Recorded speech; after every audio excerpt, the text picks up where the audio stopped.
Some faces are carved into the soul before the eyes ever see them. Alara had walked these frost-bitten woods for 3 winters now, ever since the night her own pack cast her out like ash from a dying fire. The Silver Moon pack had no use for an Omega who spoke of visions, who woke screaming about wolves she'd never met, battles she'd never fought, and a man whose face haunted her dreams with silver eyes and a crown of thorns. They called her mad, her alpha called her cursed, and when she predicted the death of his firstborn son in exact detail 3 days before it happened, he named her witch and drove her into the northern wastes with nothing but the clothes on her back and a hemp rope around her wrists. She had learned to survive, learned to read the forest's moods, to find caves before storms arrived, to steal from hunting camps when desperation clawed at her ribs. But she never learned to silence the visions. They came like winter itself, sudden, merciless, inevitable. She would see him, tall and broad-shouldered, with scars mapping his chest like a constellation of old wars. His eyes were molten silver, ancient and weary. And always, always, he was searching for something he'd lost. Tonight the vision came again, stronger than ever before. Alara collapsed against a birch tree, her breath fogging in the moonlight as images flooded her mind. Blood on snow, a castle made of black stone, wolves howling in mourning, and him, closer now, so close she could almost smell the pine and steel scent of him. Her gift had never lied, not once in 23 years, which meant he was real, which meant he was coming. She pressed her palms against her temples, trying to steady herself as the vision released her. The forest was silent except for the wind moving through skeletal branches. Then, footsteps, heavy, deliberate, coming from the north. Alara's heart kicked against her ribs. She rose slowly, every instinct screaming danger, but curiosity held her frozen in place. Through the trees, a figure emerged, massive, limping, one hand pressed to a wound in his side that leaked dark blood onto pristine snow. And when he lifted his head, when those silver eyes met hers across 30 feet of frozen earth, Ilara's world tilted on its axis. It was him, the man from her visions, the wolf she'd seen 1,000 times in dreams, real, bleeding, staring at her with an expression that moved from shock to recognition to something that looked terribly like relief. "You," he breathed, his voice rough as winterstone. "I've been searching for you." Alara took an involuntary step back. "That's impossible. We've never met." "No." He moved closer, each step labored but determined. "But I've seen you too. Every night for 6 months. A woman with violet eyes and copper hair standing in snow, telling me things I needed to hear." His jaw tightened, things that kept me alive when I wanted to die. The wound in his side was deep, a blade strike, maybe worse. He shouldn't be standing, shouldn't be conscious. But there was something in those eyes that went beyond physical strength, something that recognized her on a level that had nothing to do with sight. "You're the king," Alara whispered, pieces falling into terrible place. "The Northern King, Kale Stormbringer." His mouth twisted into something between a smile and a grimace. I was a king. Now I'm just a man trying to survive his own mistakes." He swayed slightly, caught himself against a tree. "And apparently trying not to bleed out before I can figure out why fate keeps showing me your face." Alara knew she should run, knew that kings, even fallen ones, brought nothing but danger and complication. But her visions had never been random. They were warnings, instructions, glimpses of paths that needed walking, and every vision had led her here, to him, to this moment. She moved forward, closing the distance between them, and caught his arm as his knees buckled. He was heavy, solid muscle and barely contained power, but she braced herself and kept him upright. "There's a cave," she said quietly, "half a mile east. Can you walk that far? Kyle's silver eyes studied her face with an intensity that felt like being seen for the first time in years. With you? I could walk through hell itself. Good, Alara replied, adjusting her grip on his weight. Because that's probably where we're both headed.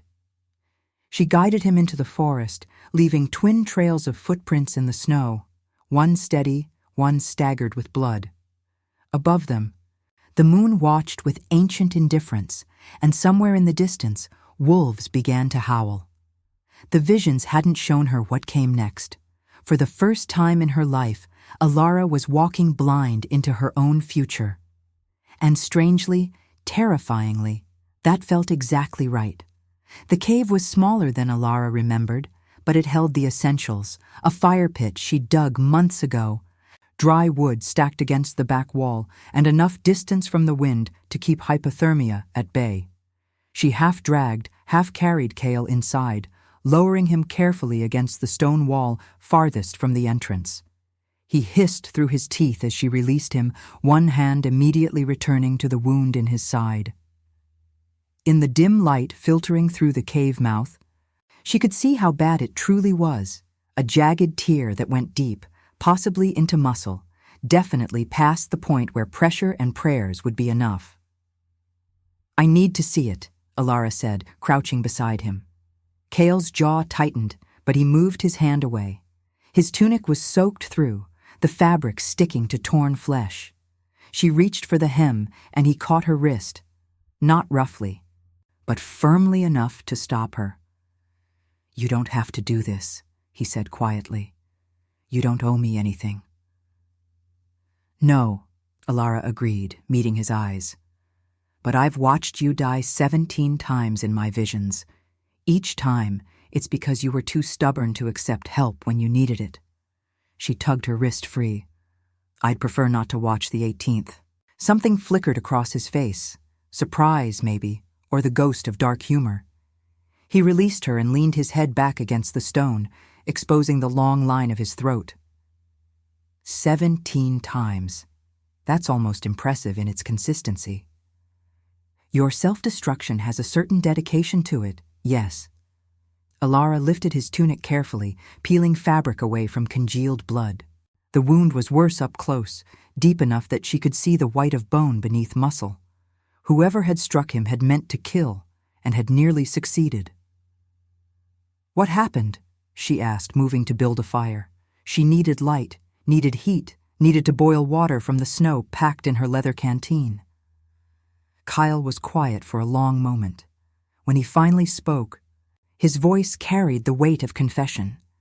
My brother happened.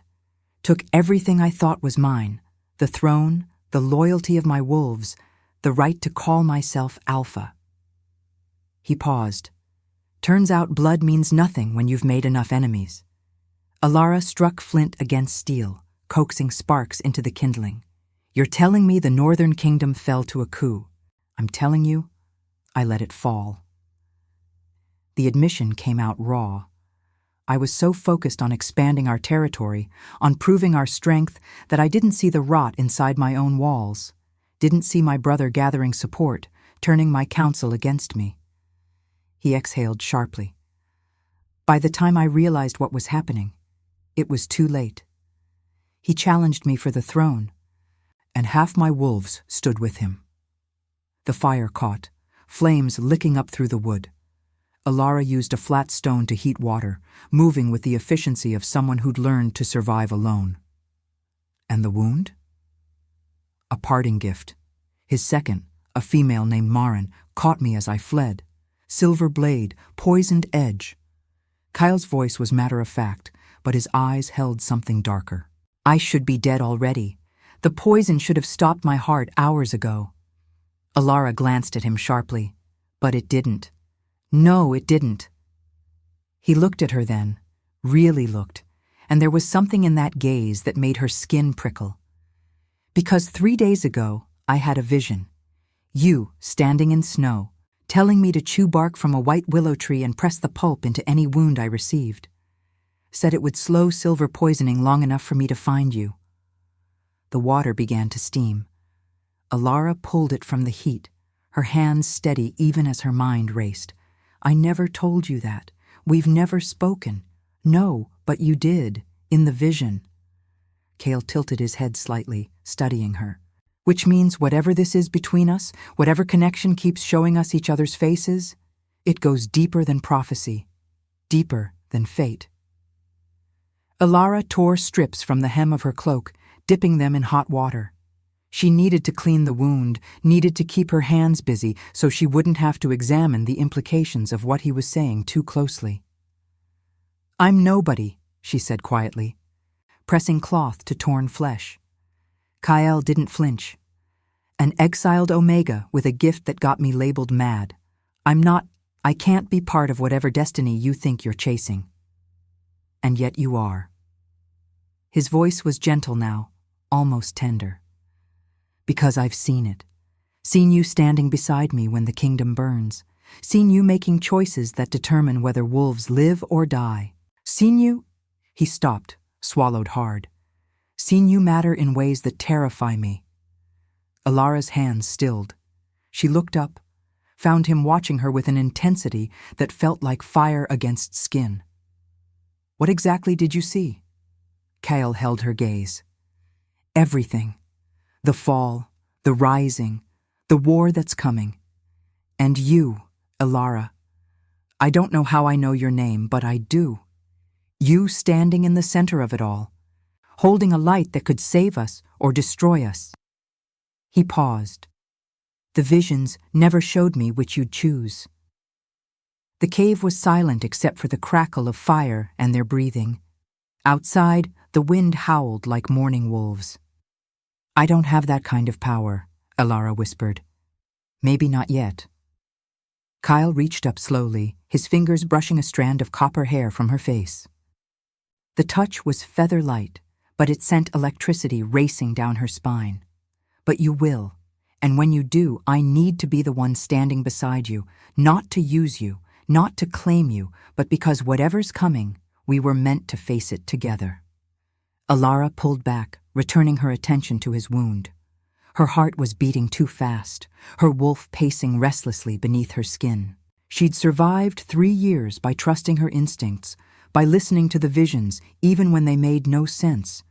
And every instinct she possessed was screaming that this man, this broken king with silver eyes and prophecies in his blood, was either her salvation or her destruction. She just didn't know which yet. "Stay still," she murmured, binding the wound with clean cloth. "The poison slowed, but you need rest. Real rest, not just collapsing against a cave wall." Kyle's hand caught hers gently. "Thank you." "Don't thank me yet," Alara replied, meeting his eyes. "If my visions are right, saving your life tonight might be the worst decision either of us ever makes." His mouth curved into a small, sad smile. "Then we'll make it together." And somehow, impossibly, that felt like the most terrifying promise she'd ever heard. Ilara woke to the sound of wolves howling in the distance, not the mournful cries of the lonely, but the coordinated calls of a hunting pack. She sat up sharply, her hand instinctively reaching for the crude knife she kept tucked in her boot.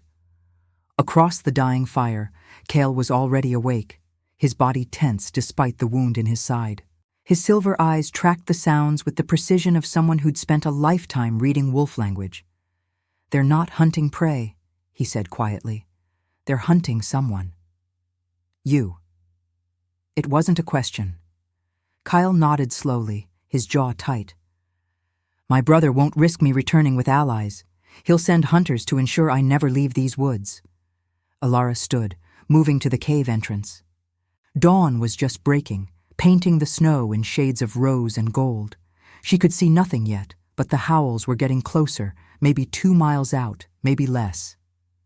"Can you walk?" she asked, not turning around. "I can run if I have to." "You shouldn't have to." Alara closed her eyes, reaching for the gift that had both cursed and sustained her. The visions came easier now when she invited them, flashes of possible futures, branching paths that shifted with every choice. She saw Cale trying to run, collapsing from blood loss a mile into the forest. saw herself standing alone as hunters surrounded the cave, saw fire, saw blood, saw endings that all led to the same place, death in the snow, wolves picking over their bones. But there was one path, thin as spider silk, that led somewhere different. "There's a river," she said, opening her eyes. 3 miles south. It runs fast enough that the current will hide our scent, cold enough that even winter wolves won't cross it easily. She turned to face him. "If we reach it before they find us, we have a chance." Cale studied her face. "You saw this. I saw 17 different versions of the next hour. In 16 of them, at least one of us dies."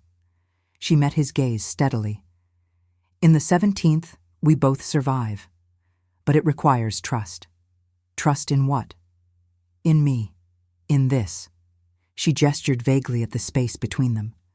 "In whatever force keeps showing us each other's faces and calling it destiny." For a long moment, Cale said nothing. Then he pushed himself to his feet, slower than he probably wanted, but steady enough. "I've trusted worse things than prophecy," he said quietly. "And every one of my own decisions led me here, bleeding in a cave, hiding from wolves who once called me king." He held out his hand. "So yes, Elara, I'll trust you." She took his hand, felt the calluses on his palm. The strength still coiled in his fingers, despite the poison and pain. "Then we move now, fast and quiet. The river's our only chance." They left the cave as the sun crested the horizon, 2 figures moving through snow that was already beginning to melt in the morning light. Cale moved better than she'd expected. His wolf was strong, even wounded, even poisoned. But she could hear the strain in his breathing, could see the way he favored his left side. The howls came again, closer now, a mile, maybe less. Elara changed direction slightly, following a path only she could see, the ghost trail of the vision, the route that led to survival. They crossed a frozen stream, climbed over fallen logs, pushed through thickets that caught at their clothes and skin. Behind them, the sounds of pursuit grew louder. "How many?" Elara asked, her voice barely above a whisper. Cale tilted his head, listening. 5, maybe 6, all warriors by the sound of their coordination. "Can you fight?" His laugh was dark. "Not well, not against 6. He glanced at her. "Can you?" "I can run, I can hide, I can survive." She ducked under a low branch. "Fighting was never my gift." "Then we'd better reach that river." They ran. Or rather, Cale ran, and Elara kept pace beside him, her hand occasionally steadying his arm when the terrain grew rough. The forest began to slope downward, and she could hear it now, the rush of water over stone, fast and cold and merciless, the river Bloodmere, named for the way it ran red when the spring thaw came and carried down the carcasses of winter's dead.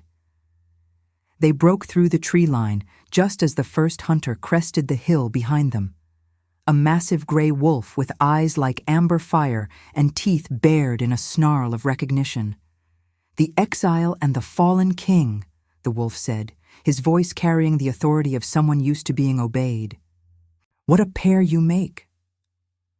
Cale moved in front of Elara instinctively, his body a shield despite his wounds. "Let her go, Roran. Your quarrel is with me." The gray wolf, Roran, laughed, a sound like grinding stone. "My quarrel is with anyone who threatens the new order. And this little Omega?" He took a step closer. "She's been seen in the king's visions. That makes her dangerous. That makes her ours." 4 more wolves emerged from the trees, forming a loose semicircle. All warriors. All loyal to the new regime. Elara's mind raced through visions, searching for the path that led away from this. But the future was fracturing, splintering into too many possibilities to track. "The river?" Cale said quietly, not taking his eyes off Roran. "On 3, we jump. That water will kill us." "So will they."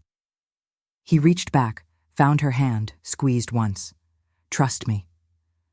Elara looked at the churning water below, 15 feet down, maybe 20, rushing over rocks that would break bones if they landed wrong. Then she looked at the wolves closing in, at Roran's amber eyes promising nothing but death. 1, Cale whispered. The wolves lunged forward. 2, Alara's fingers tightened around his. 3. They jumped. The world became a chaos of cold and current and the desperate need to breathe. Alara felt Cale's hand slip from hers as the water pulled them in opposite directions, felt the river trying to dash her against the rocks. She fought it, kicked hard, let the current carry her while using every ounce of strength to keep her head above water. She surfaced 30 yards downstream, gasping, already numb from the cold. Kyle was nowhere in sight. Then, a hand, breaking the surface 10 feet away.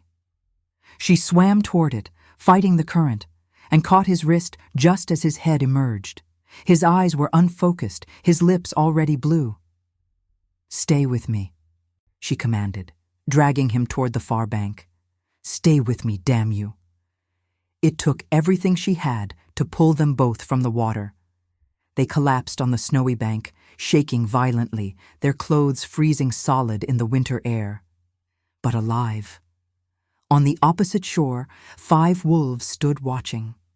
Roran's amber eyes met hers across the churning water, and she saw the promise there. This wasn't over. "We'll meet again, little prophet," he called over the river's roar, "and next time there will be no water to save you." Then the hunters turned and vanished into the forest. Alara looked down at Kyle, at his silver eyes fighting to stay focused. "We need shelter. Fire. Now."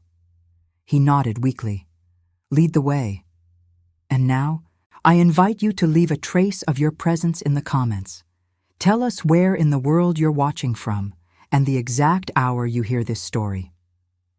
We wish to know how far these northern confessions travel, and at what moments of the night they find you. The second cave was smaller than the first, barely more than a hollow in the hillside, but it was dry and hidden behind a curtain of frozen vines. Alara pulled Cale inside with strength born of desperation, her own body screaming from cold and exhaustion. His skin was ice, his breathing shallow. The river had washed away the makeshift bandage, and his wound was bleeding again, slower than before, but steady enough to be dangerous. Ilara's hands shook as she gathered what dry moss and twigs she could find near the entrance. Her gift was useless now. The visions showed her nothing but static, as if the future itself was too uncertain to read. She was operating on instinct alone, on the stubborn refusal to let him die after pulling him from that river. The fire took 3 tries to catch. When it finally blazed to life, she turned her attention to Cale. He was conscious, barely, his silver eyes tracking her movements with animal focus. She stripped away his soaked tunic. Modesty was a luxury neither of them could afford, and found his torso mapped with scars older than the one they were fighting now. Each mark told a story of violence survived, of battles won and lost. "You've been hurt before," she murmured, using strips from her own dry inner layer to bind the wound again. "Wolves don't become kings through kindness," Kyle replied, his voice rough. "Every scar is a lesson. Every lesson cost blood." "And what did this one teach you?" His eyes met hers. "That even poison can be survived if you have a reason to live." The words hung between them, heavy with implication. Alara focused on her work, trying to ignore the way her wolf responded to his proximity, the way every instinct screamed mate, even though that was impossible.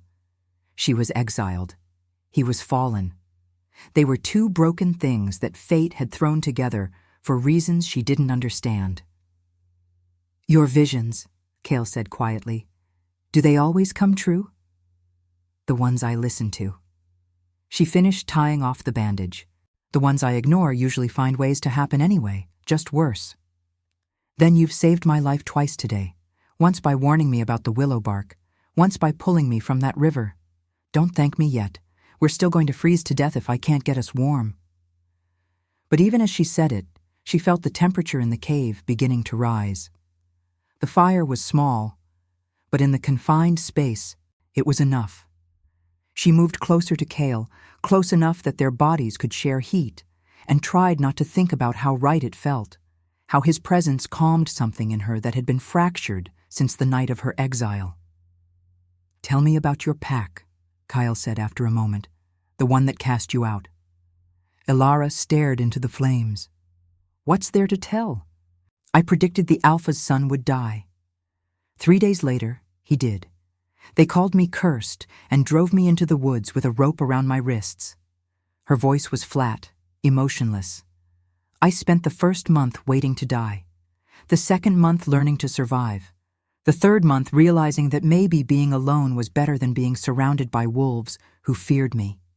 And now I'm sitting in a cave with a deposed king, wondering why the universe keeps showing me his face in my dreams." She looked at him. "What about you? What did you lose when your brother took your throne?" Kyle was quiet for a long time. When he spoke, his voice carried the weight of grief. "Everything, my kingdom, my purpose, my identity." He paused. "I was Alpha King for 7 years. I thought I was good at it, thought I was strong, fair, the kind of leader wolves would follow into fire. Turns out I was just good at pretending." "You don't strike me as someone who pretends." "No?" His laugh was bitter. "I pretended I didn't see the resentment building in my council, pretended my brother's ambition was loyalty, pretended that power alone was enough to hold a kingdom together." He met her eyes. "I pretended right up until the moment Marin's blade opened my side and my own wolves stood silent while I bled." Elara felt something twist in her chest. Not pity exactly, but recognition. They were both exiles in their own way, both cast out by the very structures that should have protected them. "Your brother," she said carefully. "Why did he want the throne so badly?" "Because he believed he'd be better at it, and maybe he was right." Kyle shifted slightly, wincing. "I ruled through strength. He promises something different: unity, prosperity, peace through negotiation rather than conquest. The wolves loved him for it, loved him more than they ever loved me." "But he still tried to kill you." "Yes, because I'm the rightful heir. Because even exiled and wounded, I'm still a threat to everything he's building." Kale's jaw tightened. "Because he knows what I know, that thrones built on betrayal never stand for long." The fire crackled.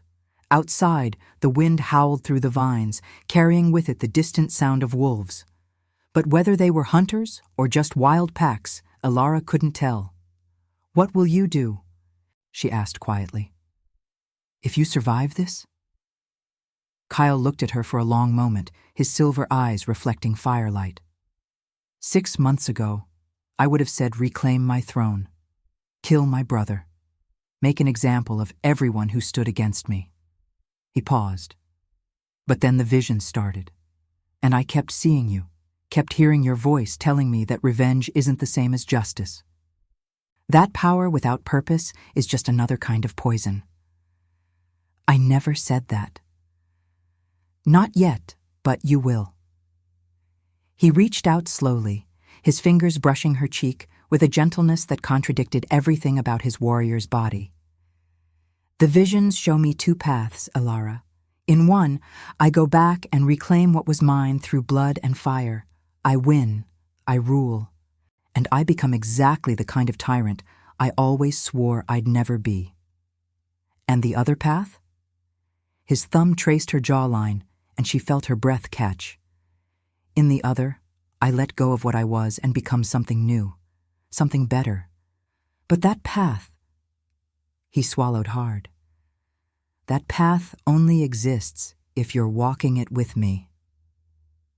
Alara's heart was beating too fast, her wolf pressing against her skin with an urgency she didn't understand. "You don't even know me."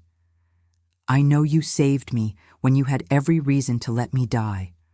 I know you've survived 3 years alone in woods that would have killed anyone weaker. I know your visions terrify you, but you trust them anyway. His hand slid to the back of her neck, gentle but firm. And I know that every time I close my eyes, I see you standing beside me when the kingdom burns. Not behind me. Beside me. The space between them was charged now, electric with possibility and danger in equal measure. Ilara knew she should pull away, knew that whatever this was, connection, attraction, the pull of shared visions, it was complicated and probably doomed. But she didn't pull away. "What do your visions show you about us?" she whispered. Kale's eyes darkened. Everything and nothing. Moments of peace so profound they hurt. Moments of choice that determine whether kingdoms live or die. And you, always you, standing at the center of it all, holding power you don't yet understand. That's not an answer. No. His forehead touched hers, and she felt the warmth of his breath against her lips. Because the visions never show me the one thing I want to know. What's that? Whether you'll choose to stay. The words hung between them, raw and honest. Outside, the wolves howled again, closer now.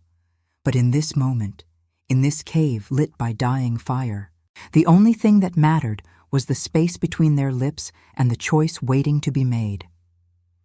Ilara closed her eyes, searching for guidance in the visions. But for once, they were silent. For once, she was truly alone with her decision. "I don't know if I can be what you need," she said quietly.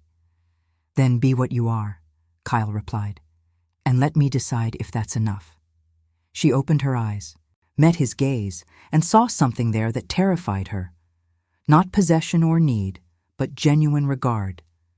As if she mattered beyond her gift, as if she was worth choosing. "One day at a time," she whispered. "One day at a time," he agreed. And when his lips finally met hers, it wasn't with passion or desperation, but with something far more dangerous. Tenderness, as if she was precious. As if this broken king had found something in her that was worth more than any throne. The fire burned low, the wolves howled in the distance. And for the first time in 3 years, Ilara wasn't alone. The gift revealed itself at dawn. Ilara woke to find Kyle sitting at the cave entrance, his posture rigid with pain, but his eyes alert. His wound had stopped bleeding sometime in the night, the bandages holding despite everything they'd been through. But it was the mark on his shoulder that made her freeze. It hadn't been there yesterday. A silver line, thin as spider silk, curving from his collarbone to his shoulder blade in a pattern that looked almost like ancient script. It glowed faintly in the early light, pulsing with its own rhythm. "When did that appear?" she asked, moving closer. Kale glanced at his shoulder, unsurprised. "An hour ago. It burns, but not unpleasantly." He met her eyes. "It's a lunar mark. Haven't seen one in decades." Ilara's breath caught. Lunar marks were legend, gifts from the moon goddess herself, bestowed on wolves chosen for some greater purpose. But they were rare, appearing maybe once in a generation, and only to those the goddess deemed worthy of carrying her will. "What does it mean?" she whispered. "It means the goddess is watching." Kyle's voice was carefully neutral. "And she's decided we're worth her attention." Ilara reached out instinctively, her fingers hovering over the mark. "May I?" He nodded. The moment her skin made contact, the world exploded into vision. Not her usual flashes of possible futures, but something older, deeper, a connection that bypassed time entirely. She saw Kale as a child, training with wooden swords under his father's stern gaze. Saw him as a young alpha, fierce and idealistic, believing he could change the world through strength alone. Saw him on the night of the coup, fighting his way through wolves he'd once called brothers, the betrayal cutting deeper than any blade. And she saw his visions of her, dozens of them, hundreds, her face appearing night after night, always with the same message: survive, endure, wait. She saw herself through his eyes, and what she found there wasn't hunger or possession, but something that looked terribly like hope. The vision released her, and she stumbled back, gasping. "You see now," Kale said quietly, "this isn't coincidence. We're not just two exiles who happen to cross paths. The goddess herself has been weaving us together, thread by thread, vision by vision." "But why?" Alara's voice was shaking. "What could she possibly want from us?" Before Kale could answer, the sound of approaching footsteps echoed through the forest. Not hunters this time, something else. Someone walking openly, making no attempt at stealth. A woman emerged from the trees, tall and willowy, with hair the color of moonlight and eyes that held the weight of centuries. She wore simple traveling clothes, but there was something about her that screamed power barely contained. "Finally," the woman said, her voice like wind through winter branches. "I was beginning to think you'd freeze to death before figuring it out." Kale moved in front of Alara instinctively, despite his wound. "Who are you?" The woman smiled, and for a moment her form seemed to flicker. Human, then something vast and ancient, then human again. "I have many names, but you may call me Selene." Understanding crashed through Alara like ice water. Selene, the moon goddess herself, walking among wolves and flesh and bone.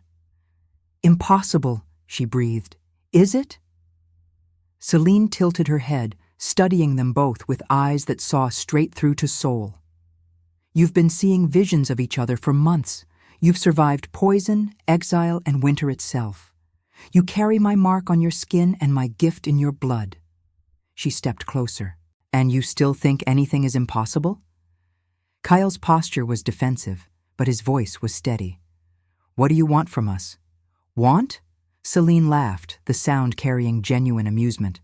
"I want nothing, young Alpha, but I am offering something, a choice, a path forward that requires both of you to walk it."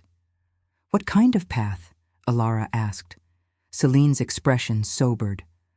"War is coming. Not the petty squabbles of brother against brother, or pack against pack, but something older. Something that was bound centuries ago and is now breaking free." She gestured to Kale's mark. "The lunar mark chooses those who can stand against that darkness. But it requires two, a warrior and a prophet, strength and sight, power and purpose." "I'm no warrior," Alara said. "I'm an exiled Omega with a gift I barely understand." "You're a pathfinder." Selene's voice was gentle now. "The rarest of my gifts. You don't just see the future, child. You can walk between possibilities, choose which threads to pull and which to cut. With training, you could guide entire kingdoms away from destruction." She paused. "Or toward it, if you chose." The weight of those words settled over Alara like a shroud. She looked at Kale, saw him processing the same information, saw the way his silver eyes tracked every word as if it might be the key to understanding everything. "And him?" Alara asked. "What's his purpose in this?" "He is the anchor." Selene turned to Kyle. "Your strength isn't in conquest, young king, despite what you believed. It's in endurance, in holding the line when everything is falling apart, in being the fixed point around which others can rally." Her eyes softened. "You were never meant to rule through domination. You were meant to rule through sacrifice." Kale's jaw tightened. "My brother." "Your brother has his own path to walk, one that diverges from yours now, but may converge again when the true enemy reveals itself." Selene's voice turned sharp. "But that is not why I'm here. I'm here because you two are bound now, by the mark, by the visions, by choices you haven't even made yet, and you need to understand what that binding means." "What does it mean?" Alara whispered. Selene looked between them, and for a moment, something like sadness crossed her ancient face. "It means you are mated, not by choice, not by tradition, but by necessity. The goddess bonds those she needs to work together perfectly, seamlessly. Your souls are tangled now, your destinies inseparable." She paused. "But know this, the bond will test you.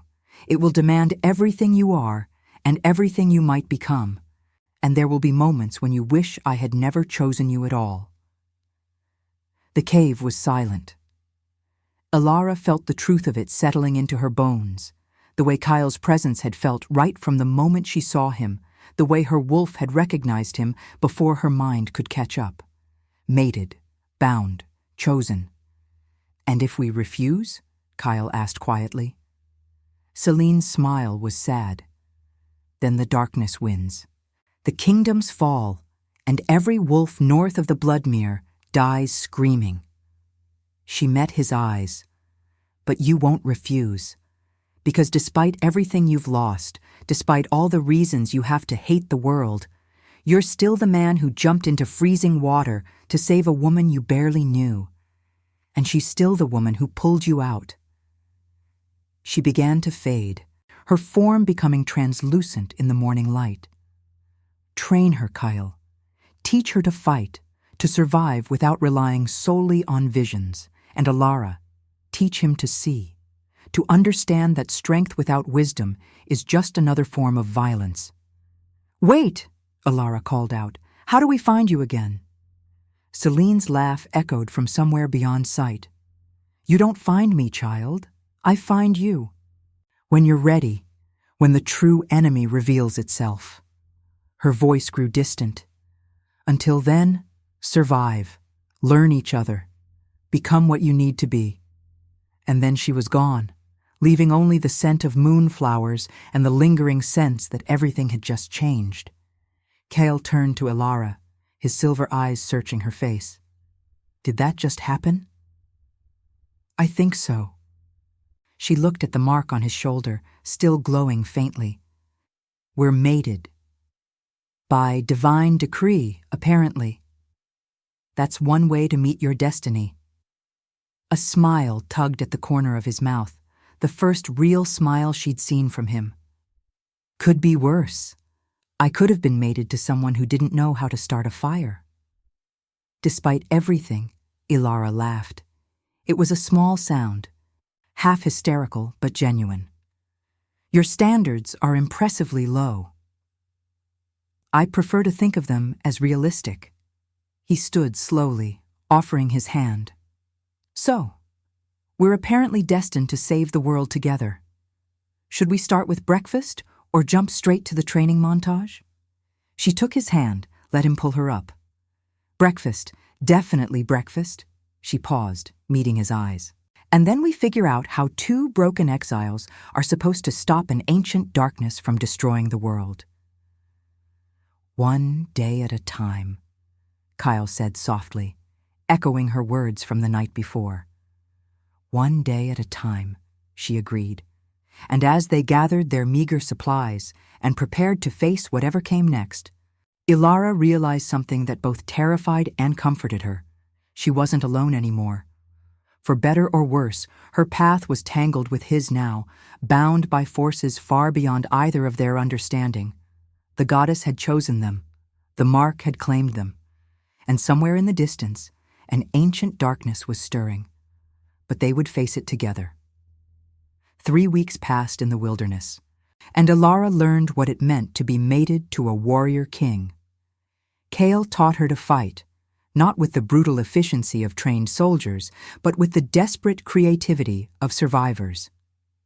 He showed her how to use her smaller size as an advantage, how to read an opponent's weight distribution, how to turn weakness into weapon. Every morning began with drills, his patience infinite even when frustration made her want to quit. "Again," he'd say, resetting his stance. "Feel where my balance shifts before I move. Your gift shows you the future. Use that." And gradually, impossibly, she began to understand. The visions weren't separate from her physical body. They were part of it, a sense as natural as sight or smell. She learned to see the ghost images of Kyle's attacks half a second before they landed. Learned to move into the spaces where he wouldn't be rather than away from where he was. In return, She taught him to trust what couldn't be measured or controlled. She guided him through the strange landscape of prophetic sight, showed him how to quiet the warrior's mind long enough to hear the whispers of possibility. He was a terrible student, too pragmatic, too grounded in the physical, but he tried. For her, he tried. The wound in his side healed slowly, the silver poison working its way out of his system one painful day at a time. The lunar mark on his shoulder grew brighter, more defined, until it looked like a constellation carved into his skin. And every night, when they huddled close for warmth, Alara felt the mate bond strengthening. Not just desire, though that was there too, but something deeper. A sense of completion, as if she'd been walking through the world with half her soul missing and only now realized it. "Tell me about the darkness," she said one evening, as they sat by the fire. "What Celine said about something ancient breaking free." Kyle was quiet for a moment, his eyes distant. "There are stories, old ones, from before the kingdoms were established.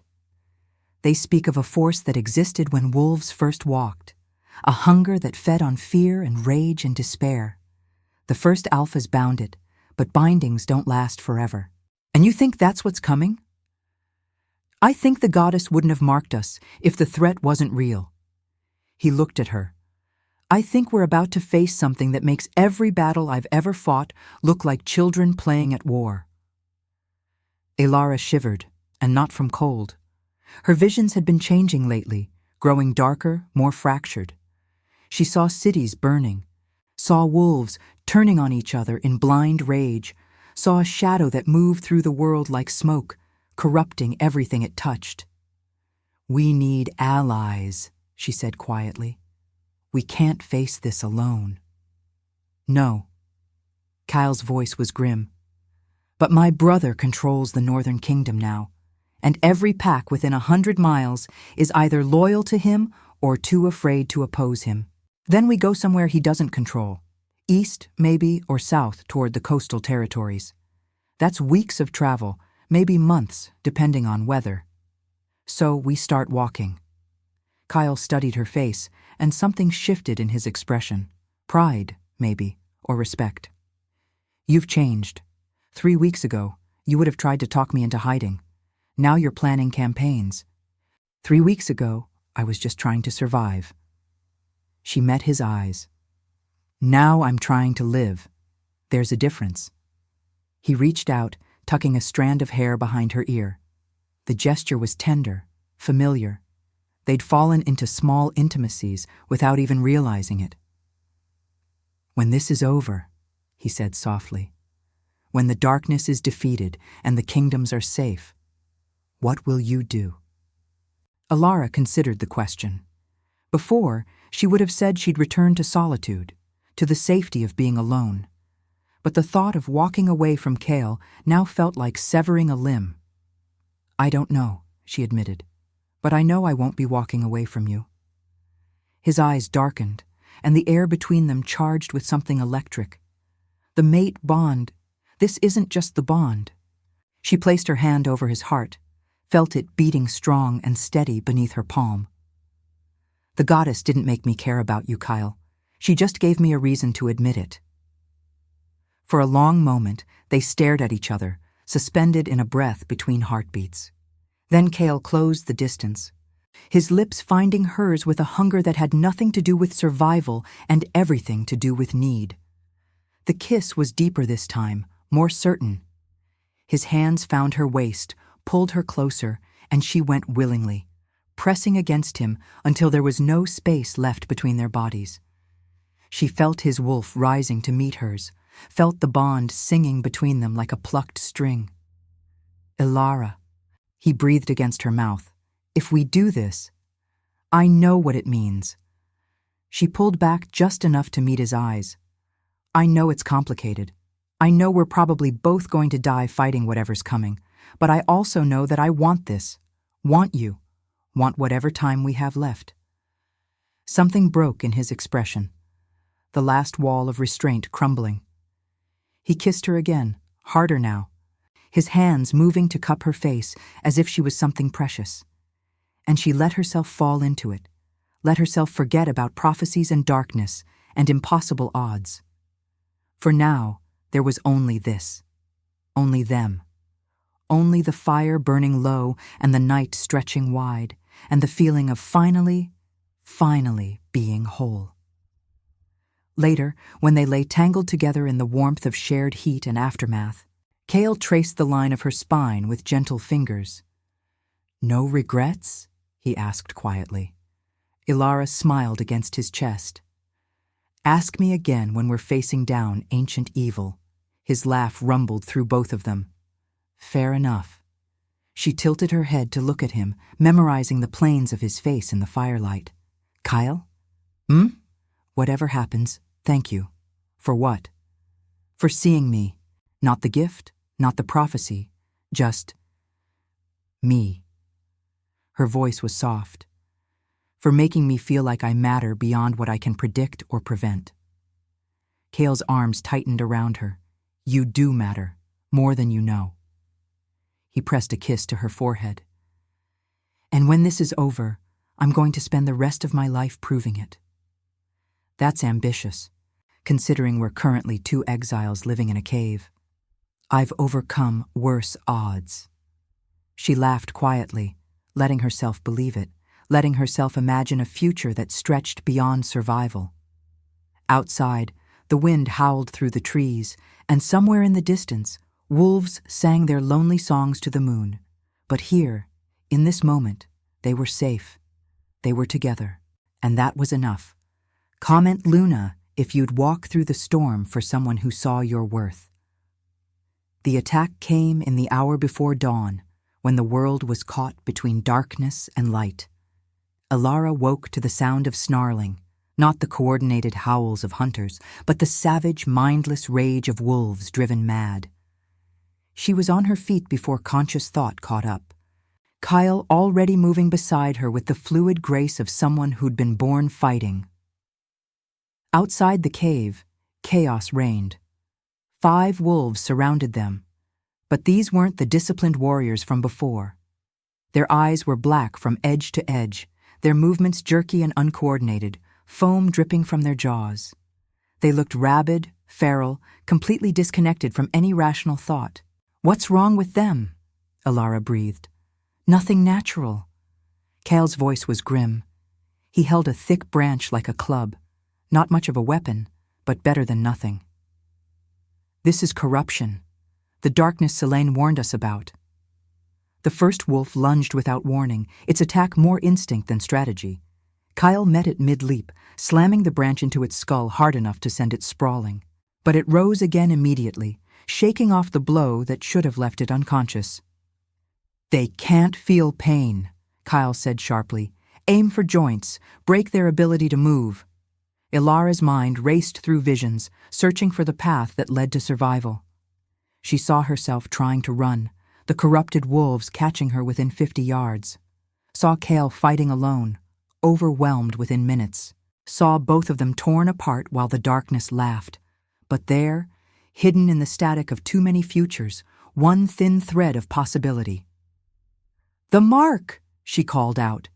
"Your lunar mark. It burns the corruption. I can see it."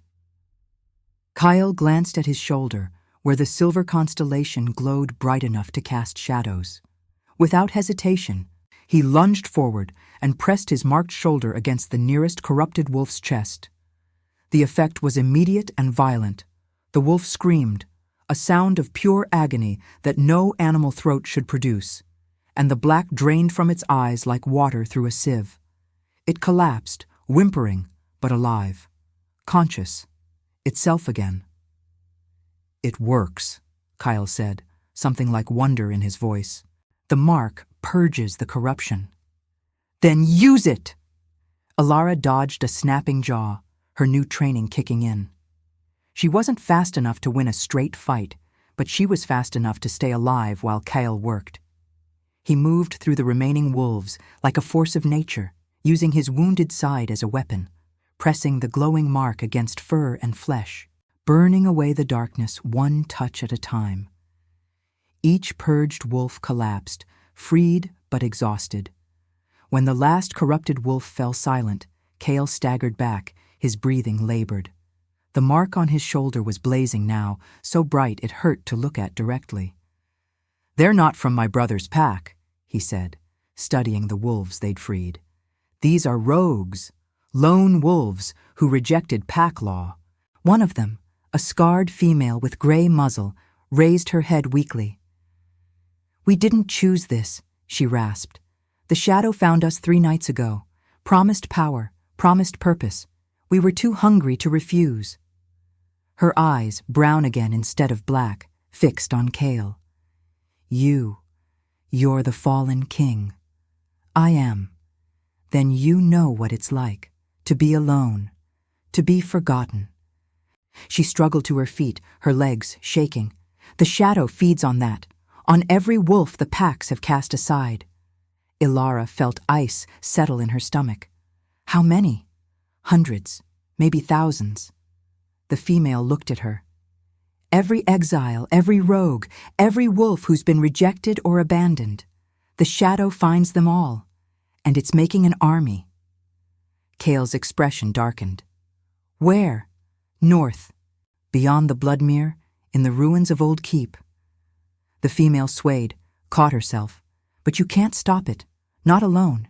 It's too strong, too—" She broke off, her eyes going distant. "It's awake. It knows what you did here, knows the mark can burn it." "Let it know," Kyle said quietly. "Let it know we're coming." The female looked at him like he was insane. "You'll die. You're one wounded king and an Omega prophet. What chance do you have against an army of corrupted wolves?" "None," Ilara said, stepping forward. "But we're not going alone." She met the female's eyes. "What's your name?" "Mira." "Well, Mira, you and your pack are going to help us." Ilara's voice was steady, certain. "Because you know what that corruption feels like now. You know what it steals, and I'm betting you'd rather die fighting it than live knowing you let it spread." For a long moment, Mira stared at her. Then slowly, she lowered her head in submission, not to an alpha's authority, but to simple truth. "What do you need?"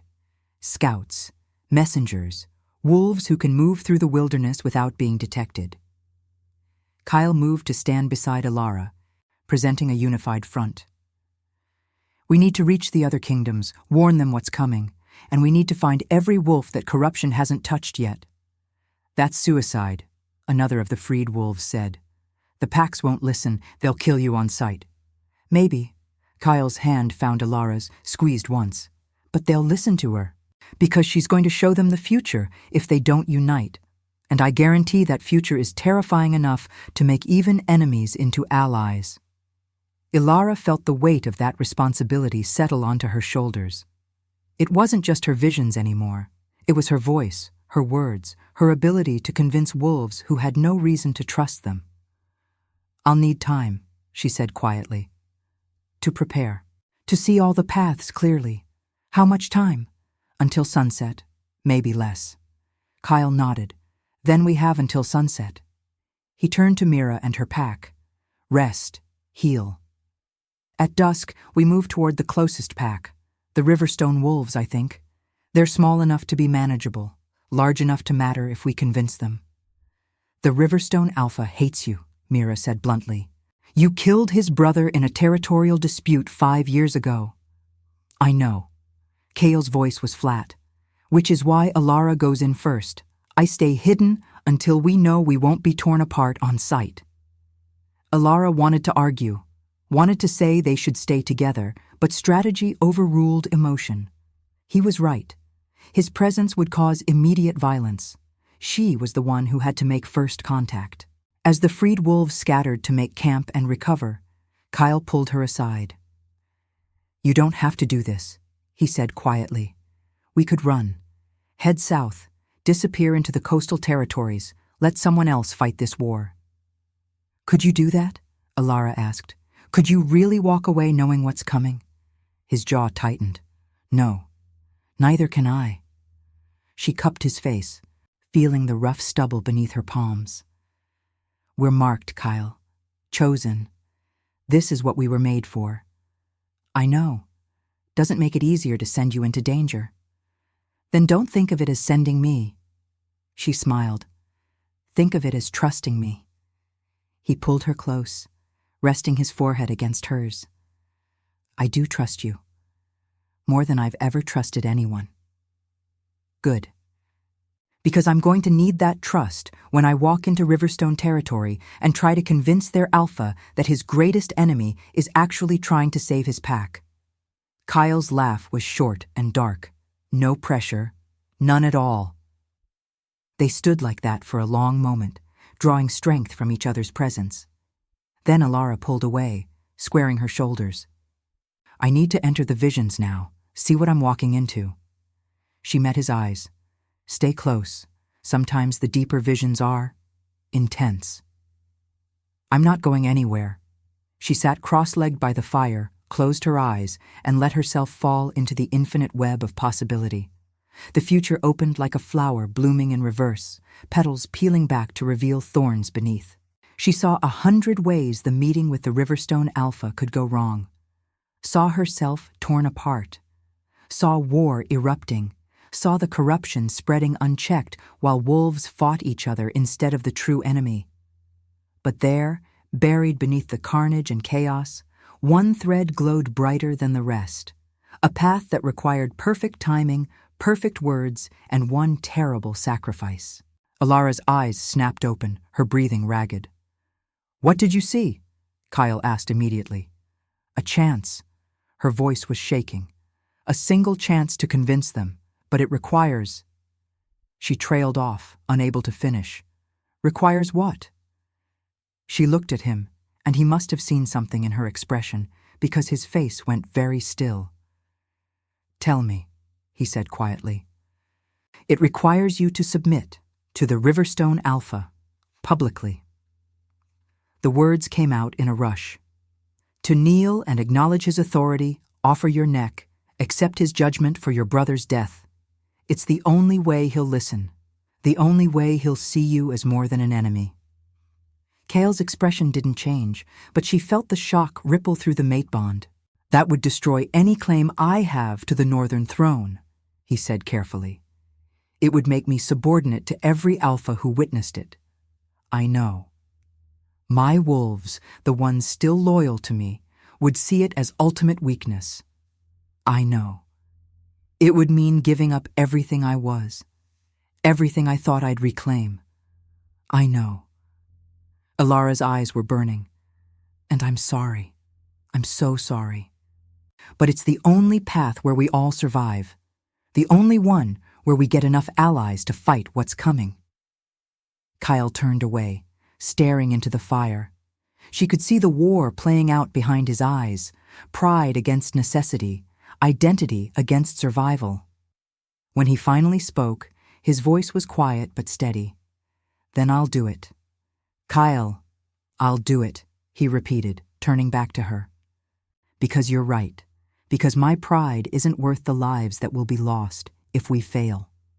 He reached out, took her hand, and because becoming something new means letting go of what I was. Alara felt tears spill down her cheeks. You're sure? No. His smile was sad. But I'm trusting you anyway. She pulled him close, burying her face in his chest. I'll make it worth it. I swear I'll make it worth it. I know you will.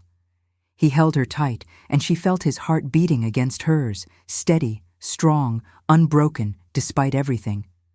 Now let's go save the world. At sunset, they began the march toward Riverstone territory. 5 freed rogues, 1 fallen king, and 1 Omega prophet walking toward either salvation or destruction.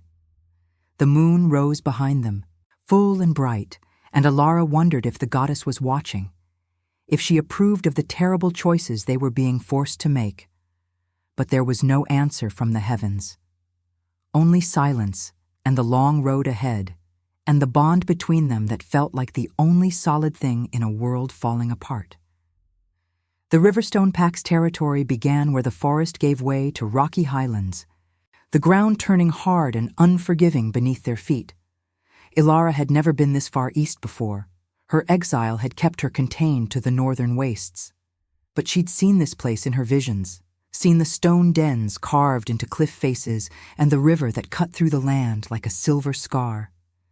They were spotted within an hour of crossing the border. 6 wolves materialized from the rocks, their movements coordinated and lethal. Warriors, every one of them, with the scarred faces and hard eyes of wolves who'd survived more battles than they could count. The lead wolf, a massive male with one scarred eye, stepped forward, his lip curling to reveal teeth meant for tearing. "You're either very brave or very stupid walking into Riverstone land." Ilara raised her hands slowly, showing she carried no weapons. "I'm neither. I'm desperate." She met his gaze steadily. "And I bring a message for your alpha, one that concerns the survival of every pack north of the Bloodmere." The scarred wolf's eye narrowed. "We don't negotiate with rogues." "I'm not asking you to negotiate. I'm asking you to listen." She took a breath, feeling the weight of every vision pressing against her mind. "In 3 days, corrupted wolves will reach your southern border.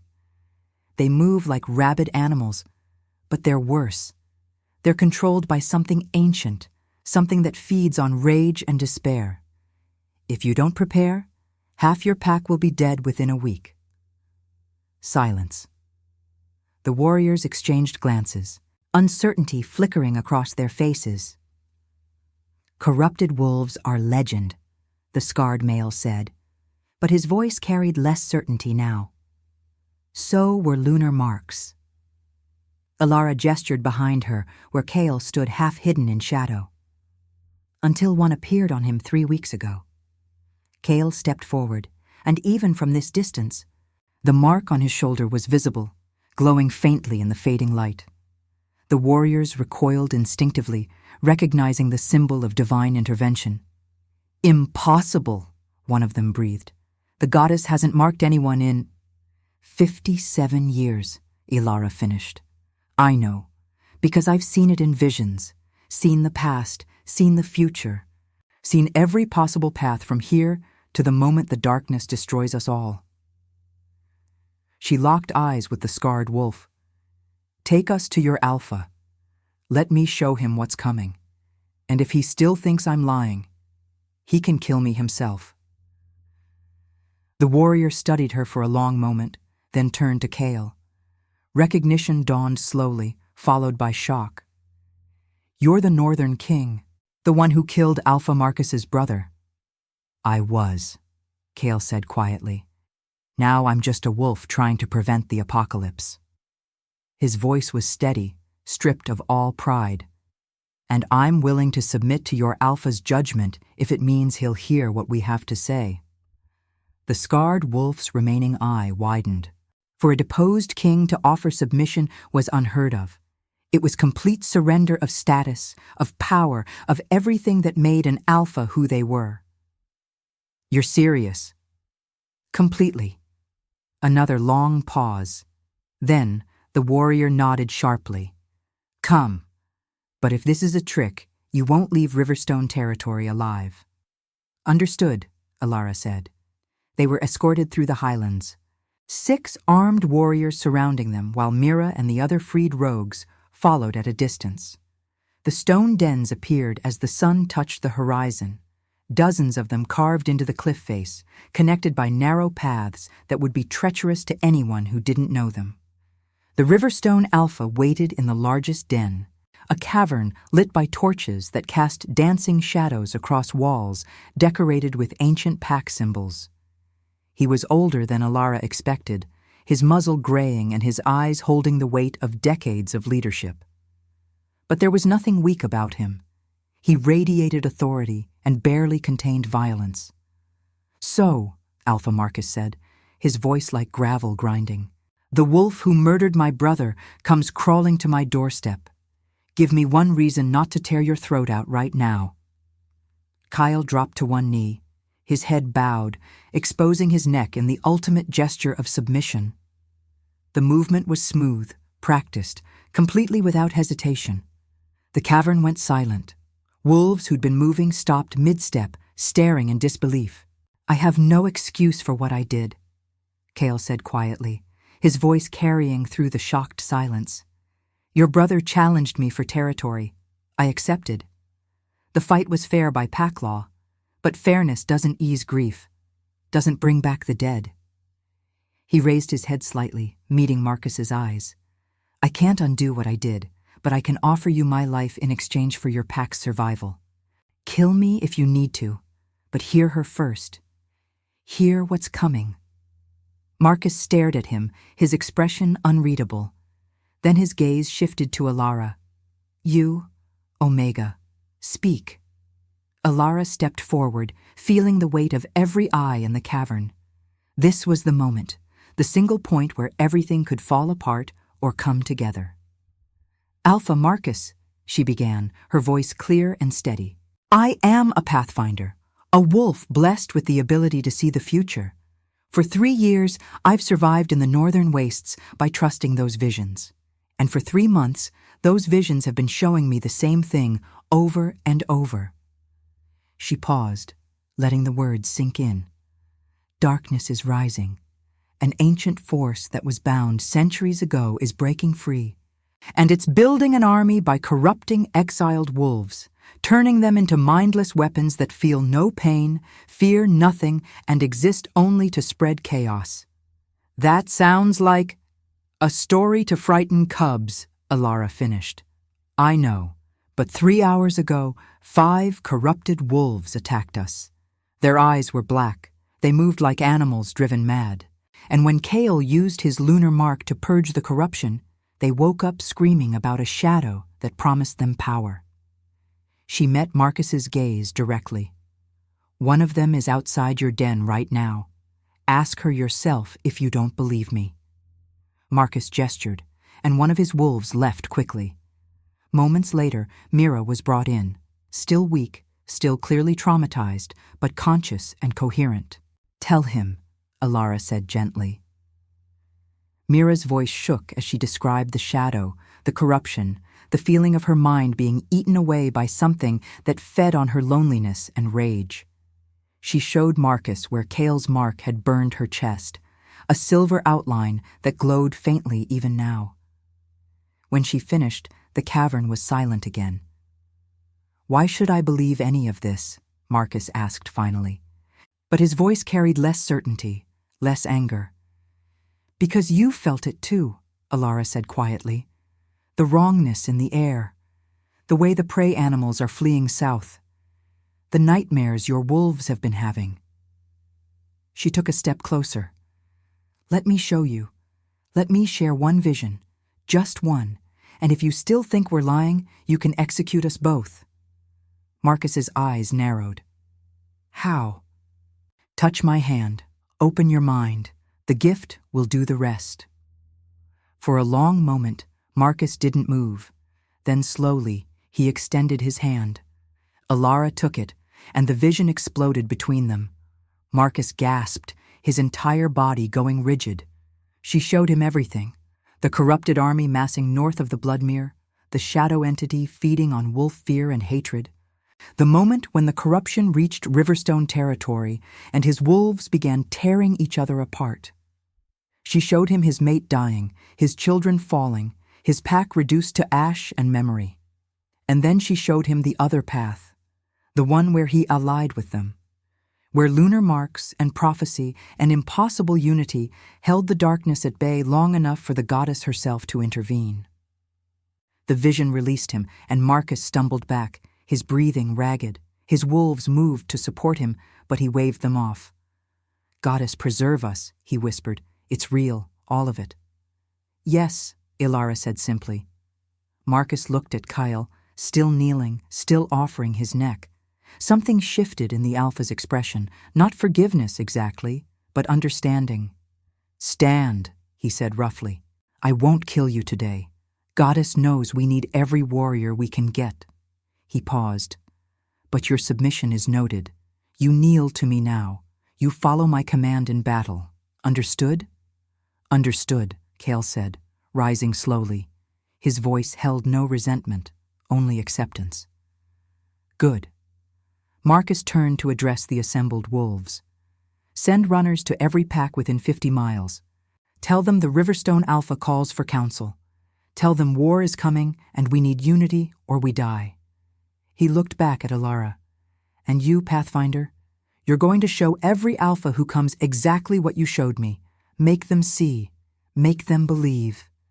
Alara nodded, exhaustion suddenly crashing over her. I will. Then we have 2 days to prepare. Marcus's voice turned hard. Because if your visions are accurate, that's all the time we have before the first wave hits.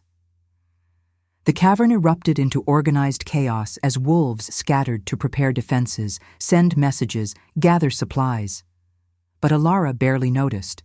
She swayed, caught herself against the wall, felt the toll of channeling that much vision taking its price. Kyle was there immediately, his arm around her waist. I've got you. Did it work? She murmured against his chest. It worked. His voice was warm with pride. You magnificent, terrifying woman. It worked. Marcus approached them, his expression softer now. There's a den prepared for you. Rest. You'll need your strength for what's coming. He hesitated, then added gruffly, and for what it's worth, I believe the goddess chose well. You two might actually pull this off. Or die trying, Kale said. That too. Marcus almost smiled. But you'll die with honor. That's more than most can say. As they were led to their temporary den, Alara felt the first threads of hope weaving through her exhaustion. They'd done it, convinced one Alpha, taken the first step toward the impossible. But as she collapsed onto furs that smelled of stone and river water, one thought followed her into sleep. This was just the beginning. The real war hadn't even started yet, and when it did, not all of them would survive to see the dawn. The corrupted army came at midnight on the third day, just as Ilara's visions had predicted. She stood on the cliff's edge alongside Kale and Marcus, watching the darkness pour across the valley below like a living shadow. Hundreds of wolves, maybe thousands, moving with the jerky, uncoordinated movements of puppets controlled by something vast and terrible. Behind them, the alliance held. 5 packs had answered Marcus's call, their alphas standing shoulder to shoulder despite generations of rivalry and blood feuds. The Riverstone wolves held the center. The Pinewood pack anchored the left flank. The Mistral wolves, small but fierce, protected the right. And scattered throughout were rogues, exiles and outcasts who'd chosen to fight rather than be consumed. It wasn't enough. Alara had seen how this battle would go in a dozen visions, and in all but one, they were overwhelmed within hours. Now or never, Marcus said quietly, his eyes on the approaching horde. If you're going to do something miraculous, Pathfinder, now would be the time. Alara closed her eyes, reaching for the bond that connected her to Kale. Ready? As I'll ever be. His hand found hers, squeezed once. Show them what the goddess can do. They'd spent 2 days preparing for this moment, not strategizing or training, but praying, learning to channel the power that lived in his lunar mark, to amplify it through her gift of sight until it became something neither of them could achieve alone. A weapon, a shield, a beacon of divine light in the gathering dark. Alara opened her eyes and began to speak, not in her own voice, but in something older, deeper. Words that tasted like moonlight and prophecy, that resonated through the bond and into Kale's mark until his entire body began to glow. The light spread from his shoulder like wildfire, racing across his skin until he blazed bright as a star. And then, impossibly beautifully, it jumped to Alara, to Marcus, to every wolf standing in defense of their home. The lunar mark multiplied. Dozens of glowing constellations appeared on warrior shoulders, on rogue chests, on the bodies of wolves who'd never expected to be chosen for anything. Goddess above, someone breathed. The corrupted horde faltered, sensing the light. The shadow controlling them hesitated, and in that moment of hesitation, Ilara saw their chance. "Now!" she shouted. "Drive them back!" The alliance surged forward, and where marked wolves touched corrupted ones, the darkness burned away like morning fog. It wasn't easy. The corrupted still fought with mindless ferocity. But now the defenders had a weapon that could actually hurt the enemy. The battle became a blur of teeth and claws and burning light. Ilara fought alongside Kale, their movements synchronized through the mate bond. He provided strength and protection while she guided them through the chaos, seeing attacks before they landed, finding paths through impossible situations. Hours passed. The corrupted ranks thinned, and slowly, impossibly, the tide began to turn. But the shadow wasn't finished. It rose from the center of the corrupted army like smoke given form, vast and ancient and hungry beyond comprehension. Eyes like dying stars regarded the battlefield with something approaching curiosity. "So," it said, its voice echoing from everywhere and nowhere, "the goddess meddles again. How? Predictable." Kyle moved in front of Ilara instinctively. "What are you?" "I am what remains when hope dies, when wolves turn on each other, when the strong devour the weak and call it natural order." The shadow moved closer, and everywhere it touched, grass withered and stone cracked. "I am older than your goddess, older than your precious packs, and I will endure long after you're all dust and memory." "Not today," Ilara said, stepping beside Kyle. The mark on his shoulder blazed brighter, responding to her certainty. "Today, you lose." The shadow laughed, a sound like breaking glass. "One marked king and his prophet mate? You think that's enough to stop me?" "No." Ilara gestured to the battlefield, to the dozens of glowing marks scattered across wolf bodies. "But we're not alone, and neither is she." The air shimmered, and Celine appeared, not in human form this time, but in her true aspect. A wolf made of moonlight and starfire, vast as the sky itself, beautiful and terrible in equal measure. "Hello, old enemy," the goddess said softly. "Did you miss me?" The shadow recoiled. "You can't interfere. The laws were written when you were still bound." Celine's eyes blazed. "But you broke free. You attacked my children. You violated every compact we made." She stepped forward, and reality bent around her. "So now I break you." Or say, what followed wasn't a battle. It was annihilation.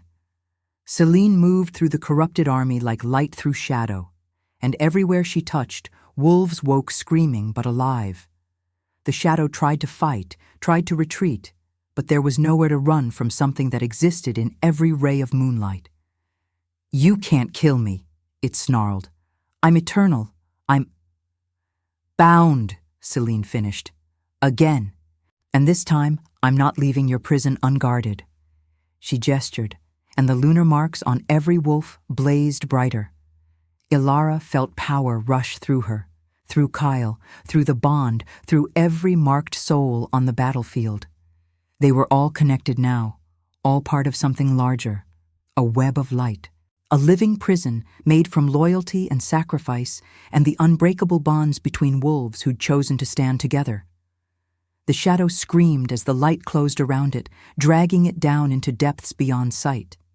Its voice echoed one final time, a promise and a threat, before silence fell. The last of the corrupted wolves collapsed, freed and exhausted. The battlefield went quiet, except for the sounds of breathing and the soft crackle of fading light. Celine turned to face them, her form already beginning to fade. "Well done, my children. You did what I could not. You united what was broken, chose mercy over vengeance, became more than you were." "Is it over?" Kyle asked, his voice rough. "For now. The binding will hold for a generation, maybe more." But the shadow was right about one thing. It's eternal. One day it will return. Celine's gaze moved to Ilara. "And when it does, Your descendants will face it. That's the burden of being marked. The responsibility passes down, generation to generation. Alara felt Kyle's hand tighten around hers. We'll be ready. I know you will. Selene smiled. But for tonight, rest, heal. Remember what you fought for. She began to fade, her light bleeding into the dawn sky. And know that I am proud, both of you. Then she was gone, leaving only the sunrise and the battered survivors of an impossible victory. Marcus limped over, his fur matted with blood, but his eyes bright. I don't know what you two are, he said roughly, but I'm damn glad you're on our side. Around them, wolves began to stir, checking each other for wounds, helping the freed corrupted to their feet, slowly accepting that they'd survived something that should have destroyed them all. Kale pulled Alara close, and she went willingly, burying her face in his chest. She could feel his heart beating, steady, strong, alive. They were both still here, still together. What now? She murmured.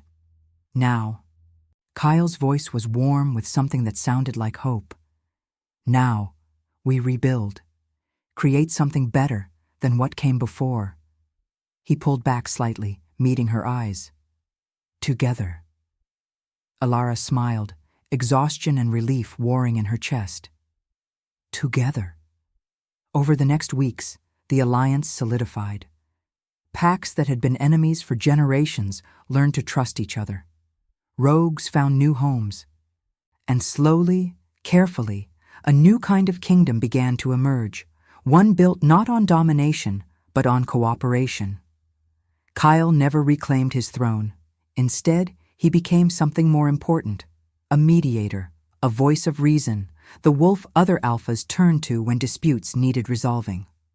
The mark on his shoulder served as proof that he spoke with divine authority, but it was his actions that earned true respect. Alara became the keeper of visions, the one who guided the alliance away from futures best avoided. She trained other wolves with prophetic gifts, teaching them to trust what they saw, to use their sight as a tool rather than a curse. And through it all, they had each other.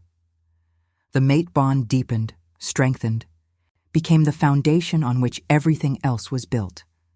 One evening, 6 months after the battle, they stood together on the same cliff where they'd faced the shadow. The valley below was green now, life returning to land that had been scarred by darkness. Do you ever regret it? Alara asked quietly. Giving up your throne? Submitting to Marcus? Kyle was quiet for a moment, considering. No, he said finally. Being king was about power. This. He gestured to the valley, to the distant sounds of wolves working together. This is about purpose, and I'd rather have purpose than power any day. Even if it means you're no longer the most important wolf in the room? He smiled, pulling her close. I'm standing beside the most important wolf in any room. That's more than enough. Alara laughed, the sound carrying on the evening wind. Above them, the moon rose, full and bright and watching.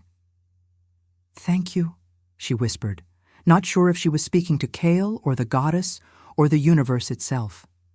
But the answer came in the warmth of his arms, in the steady beat of his heart, in the knowledge that they'd faced impossible odds and won, not through strength alone. Not through prophecy alone, but through the simple, revolutionary act of choosing each other, of standing together when everything tried to pull them apart. The lunar mark glowed softly on Kale's shoulder, a reminder of what they'd survived, what they'd become, and what they'd built from the ashes of their old lives. Rejection had become destiny, exile had become home, and two broken wolves had found redemption in each other. The shadow would return one day, but when it did, it would find an alliance stronger than any kingdom, guided by wolves who understood that true strength came from unity, not domination. And at the center of it all, a fallen king and his prophet mate, proof that even the most unlikely love could save the world. If your heart beat alongside ours, like, comment and subscribe. because every soul that joins our moon keeps the flame of redemption alive.